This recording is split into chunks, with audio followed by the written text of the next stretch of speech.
I'm going to be talking about how you, as an existing property investor, can increase your passive income, or if you're not yet a property investor, how you can ensure that your passive income increases every single year from property investing. We're going to be talking about rents.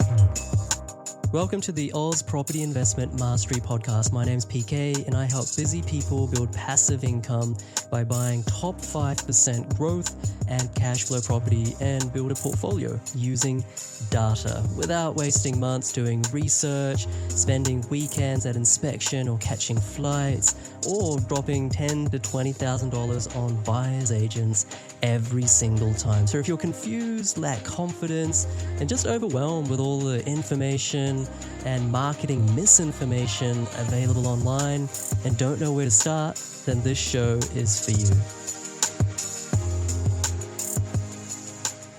If you've been doing property investing properly, you will know that the last year has been one of the best years for property investors basically ever.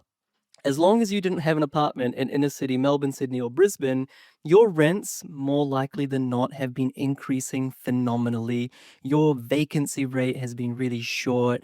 All these types of things, so many of you have this kind of fear of, oh yeah, look, well, prices are increasing. Great. Could be down to interest rates. Who knows? But what if I buy an investment property and it's too late? What if I buy one and, I can't get a tenant? What if the rents don't increase? How does that all work? Right? And here's the thing. If you genuinely want to build a portfolio, whether you're watching and you already have an investment property or whether you don't yet have one, the way you build a portfolio is by extracting equity. So your price of your house goes up, you go back to the bank, they give you, a proportion of that price increase as a new deposit, and you take that and you go on. So many people ask me, well, PK, here's the thing. Like, if you just get into that a little bit, you'll notice that when your price increases and the bank gives you that next deposit, that next loan, we call that equity. Well, that's not free money, PK. That's another debt. That's another loan. So if we keep doing that, then isn't that going to cost us more and more and more money to service those loans? Yes, but only if your rents don't increase. If it takes 2 years for you to extract equity from one house to fund another deposit to fund another house, in that 2 years, your rent should have gone up $50 a week. So here are 8 ways in which you can ensure that your rent goes up every single year. So this is how you make sure you minimize your vacancy, and this is how you build passive income. So guys, if you're already a property investor, you need to listen to this.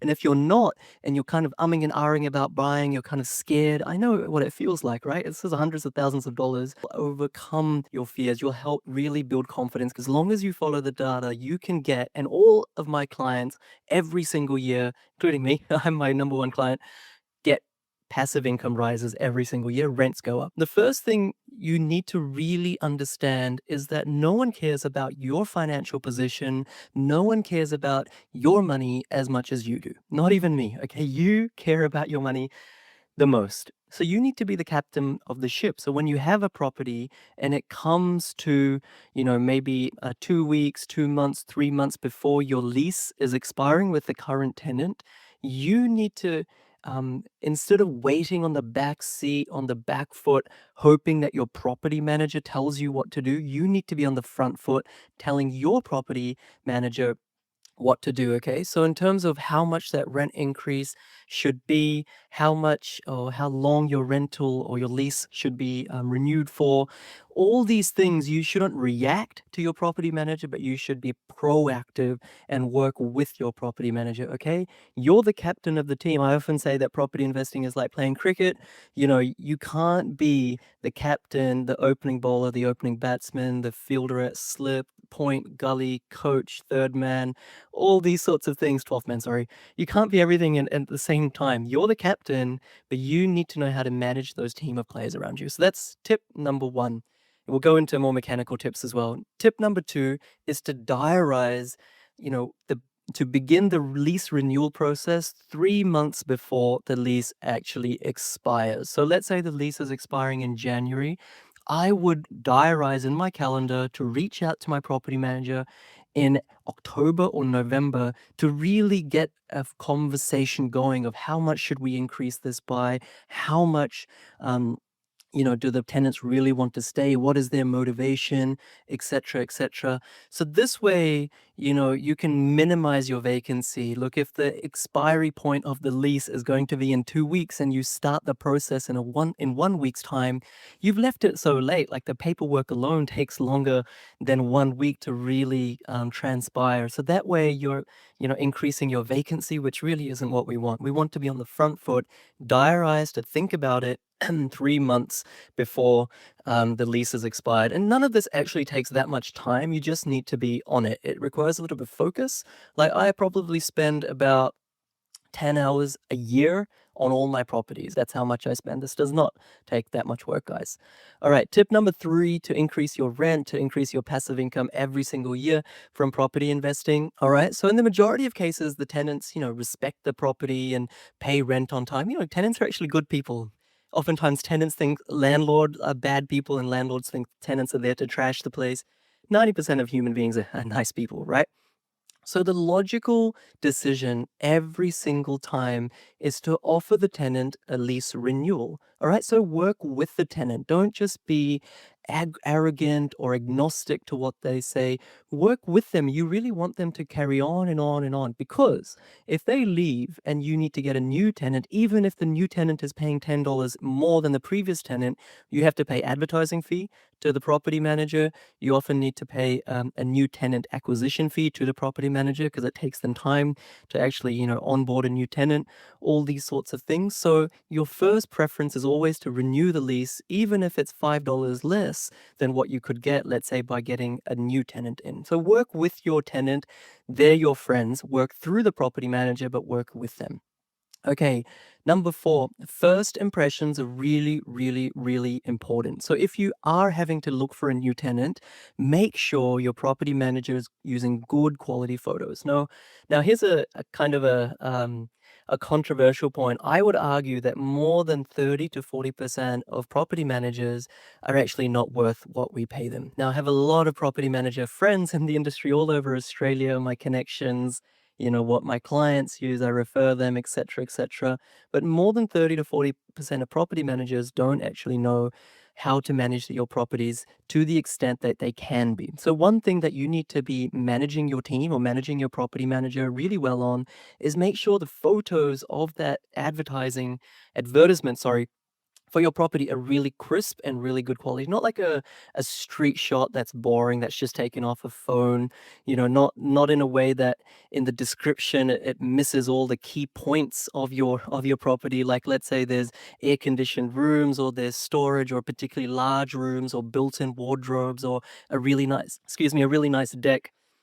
You really want your property manager to list all those features and really good photos in the listing itself. What we do when we buy property is we make sure we get the selling agent's property photos, which cost about $1,000. We get them for free through a particular clause in our contracts. But even if you can't do that using those legal clauses, make sure you pay for good quality photos. It will give you the return on investment that you want. Okay, number 5. Here's a really, once again, maybe a controversial one. You really, really, really want to make sure that you allow for pets. Now, I know a lot of you are thinking, well, pets, damage my property. I'm never going to allow pets. Let me qualify that statement. As long as they are small, like let's say a small dog compared to a large dog, I am completely fine with that. Small dogs don't really, not an expert on dogs, by the way. Small dogs don't really, cause big ruckus or damage in the house. And what you can often demand is another 10, 20, $30 of rent if you're allowing a pet or a small dog or something like that in your rental property. I know I have a place in Brisbane, and the lady, she's actually rented it for 5 years. Amazing tenant. She's a nurse. She actually wanted another dog, and she was saying, "Hey," through the property manager, she was saying, "Hey, Pika, I'm happy to give you another $20, so I can have this dog." And I was like, "Well, why am I going to say no to her? Because she's been a really loyal, actually really good tenant." I was saying, "Yeah, absolutely, it's a win-win for me.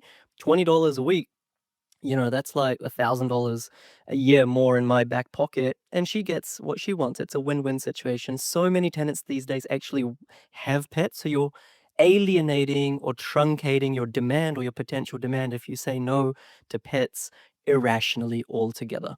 Okay, number 6, really make sure you understand the rental market in where you've bought your house. Don't just rely on the property manager. So oftentimes the property managers, they can, I'm not saying they are, they can be lazy, right? They can say, oh yeah, let's just put the rent up by 20 bucks.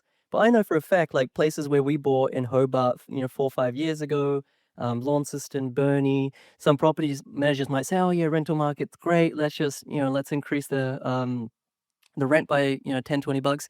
But actually in many of these places, even as soon as in the last few months, you could actually increase your rent by $40 and not have the tenant blink an eye. And the reason they wouldn't blink an eye is because they know that in all of Hobart there are literally 117 rental properties on the market, so they have no other options. And the fact that they can still afford it is revealed through their income statements, through their pay slips. So it's not like we're putting arduous pressure on them either. It's supply demand. And so if you can understand the rental market yourself, it doesn't take long once you know how to do this, right? If you can do this yourself, then you can really play that devil's advocate against the property manager. And that way, if you play the devil's advocate against the property manager in the next year or the next 6 months or after 2 years, the property manager is more likely to give you a better quality service because they're like, yeah, this guy actually knows what he's doing. All right, number 7, be very careful to structure your lease period so that expires in a hot period. So what I mean by that is, let's say you bought a property in March. Don't just go for, by default, a 12-month lease, because March in that particular geography location may not actually be the tightest of conditions in the rental market, cyclically in that time of year. You may want to truncate the lease to finish in January, let's say. And in January in that market, generally the rents might be higher. You can have the same property market where in January you get, let's say, 450 a week, and in April you get 400 a week, right? So you need to make sure you structure your leases, the duration, the periods of the leases in such a way that they expire in a really hot period where the tenant knows that they don't really have that much options out there because everything is high, and that way you can get a really good result as well. All right, number 8. Okay, so this is the last one that I'll be talking about, is that it's sometimes a good idea to do some basic renovations, either between when you bought the house and you're first renting it out, or between tenants. So oftentimes when we buy houses, we put various legal clauses in whereby we can do, very basic cosmetic renovations to the house even before the settlement period, even while the other vendor is still owning the house. And that way, by the time it settles, when we get the key, we can get the tenant moving in the next day. That's beautiful, zero vacancy. But, after you've held a house for, let's say, 2, 3, 4, 5, 6, 7, 8 years, there's going to be times when you actually need to do some cosmetic renovations. You might need to paint the house, which you can't necessarily do indoors when the tenant is there because they need to leave for a number of days.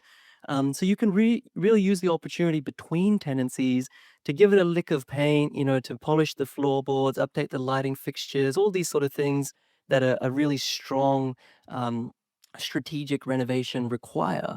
And in a renovation, you should always be getting, $2 to $3 return on investment for every dollar you put in. But this is the time to do it. And not only will you build equity that way, but you'll also increase your rent. So maybe a $5,000 renovation can get you another 50, 60, 70, $80 a week in rent, which pays for the renovation in 1 or 2 years' time, right? And thereafter, it's all return on investment. It's all cash. So these are 8 things that I really want you to consider. Go back and watch the video again if you don't really understand any of them. But the reason that we invest in property is to build passive income. The reason that you need to manage your team, especially your property manager, and especially increasing your rents and reducing your vacancy, is so that passive income can increase every single year, so that you can borrow against the first property again and buy the second, borrow against the second again, buy the third, borrow against the third again, buy the fourth, etc., etc. So you really need that rent to be increasing. Don't just buy in a location where capital growth is occurring. Buy in a location where rents are increasing. People don't understand this. You'll only hear these sorts of pieces of advice from people who actually have large portfolios. Now, there are people that have much larger portfolios than me, but take it from me, I have a fairly large portfolio. It's only in hindsight can you give yourself the confidence and also to give yourself the the know-how that rent increase is as important as capital growth if you want to build a portfolio. Otherwise, even though you buy your first property positively geared, after pulling money out of it one or two times, it'll become negatively geared. The banks will stop lending to you. That's the finish. All right, guys. So hopefully this was really, really useful. My name's PK, and I'll leave a link below on how you can learn all of this in a many, many, many more layers of detail, systematically and in a structured way. But guys, try to do this yourself. If you can't, then I'll leave a link to the Property Investment Accelerator below. I hope you have a fantastic day, and here's to your passive income, not so that you can buy a Ferrari or a mansion. I don't have those things myself, but just so that you can, reduce your hours at work, perhaps stop working in the future, spend more time with the family, really do the things that you want to and not be a slave to the Industrial Revolution. My name's PK. Catch you later.